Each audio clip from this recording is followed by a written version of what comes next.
সাবরুমের সাথে বহু দশকের নিবিড় যোগাযোগ সুফল ভূমিকে। সেই টানে রবিবার আবারও ছুটে এলেন সাবরুমে। বিদ্যুৎস্পৃষ্ট হয়ে মর্মান্তিক মৃত্যু হওয়া পুনেন্দু বিকাশ দত্তের বাড়িতে গিয়ে তার মা বাবার সাথে দেখা করে গভীর সমবেদনা জ্ঞাপন করলেন। সাবরুমের সাথে ত্রিপুরা প্রদেশ বিজেপির সহসভাপতি সুবল ভৌমিকের নিবিড় যোগাযোগ বহু দশকের পুরনো।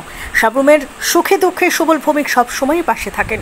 গত বৃহস্পতিবার রাতে রাস্তায় ছিঁড়ে পড়া বৈদ্যুতিক তারের সংস্পর্শে সে মর্মান্তিকভাবে মৃত্যুর কোলে ঢলে পড়ে সাবরুমের আনন্দপাড়ার বাসিন্দা শিবরঞ্জন দত্তের একমাত্র পুত্র, রাজ্য স্বাস্থ্য দপ্তরের পদস্থ আধিকারিক পরিচিত ক্রিকেটার পুনেন্দু বিকাশ দত্ত ওরফে বিল্টু। তার মৃত্যুর ঘটনা পরিবারের লোকজনদের প্রতি সমবেদনা জানাতে রবিবার সাবরুম ছুটে আসেন বিজেপির প্রদেশ সহসভাপতি সুবল ভৌমিক। তিনি আনন্দপাড়াস্থিত পুনেন্দুর বাড়িতে গিয়ে তার বাবা শিবরঞ্জন দত্ত, মা প্রীতি দত্তের সাথে সাক্ষাৎ করেন এবং তাদের প্রতি গভীর সমবেদনা জ্ঞাপন করেন। সুবল ভৌমিক বললেন, তিনি দুঃখজনক ঘটনায় সমবেথী। শোক প্রকাশ করার কোনো ভাষা নেই। পরিবারকে মানসিকভাবে সান্ত্বনা দিতেই এসেছেন। এদিন ছিল পুনেন্দুর শ্রদ্ধানুষ্ঠানও। বিজেপির প্রদেশ সহসভাপতি সুবল ভৌমিকের সাথে ছিলেন প্রাক্তন বিধায়ক শঙ্কুর রায়, স্থানীয় নেতৃত্ব শান্তিপ্রিয় ভৌমিক, প্রেমতোষ দেবনাথ, অর্জুন দেবনাথ, তাপস লোধ প্রমুখরা। ব্যুরো রিপোর্ট, নবীন ত্রিপুরা। অত্যন্ত মর্মান্তিক এবং বেদনাদায়ক।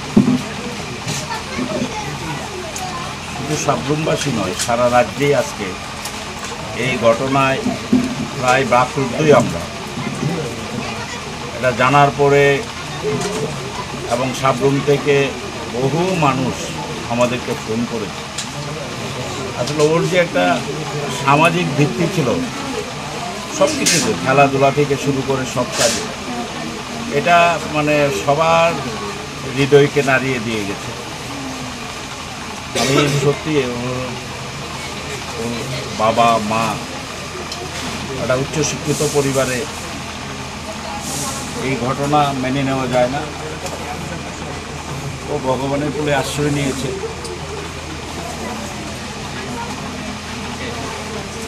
ভবিষ্যতে যেন এই ধরনের দুর্ঘটনা আর না হয়, আরেকটু সতর্ক হওয়া প্রয়োজন। কারণ এই ঘটনার কোনো জবাব, কোনো উত্তর আমাদের কাছে নেই। আমি এখানে এসেছি, কিন্তু আমার কাছেও এই ঘটনার কোনো সদুত্তর নেই। সাবরুমবাসীর সঙ্গে আমরাও, পাশাপাশি ওদের পরিবার, বাবা মা, বোন, ওর আত্মীয় স্বজন পরিজন, পাশাপাশি এখানে সবাই, সাবরুমের সবাই ওর আত্মীয়। আমি তো দেখলাম সবাই এখনও ঠিক সেই ঘুর থেকে, সেই অবস্থা থেকে কাটিয়ে উঠতে পারেনি সাবরুমবাসী। এই অবস্থায় আমি আমার হৃদয়ের অন্তঃস্থল থেকে ওর পরিবার পরিজন, তার শুভান্নদায়ী সবার প্রতি আমার সমবেদনা রইল। ওর আত্মার সদ্গতি কামনা করি। এই ঘটনার যাতে আর পুনরাবৃত্তি না হয়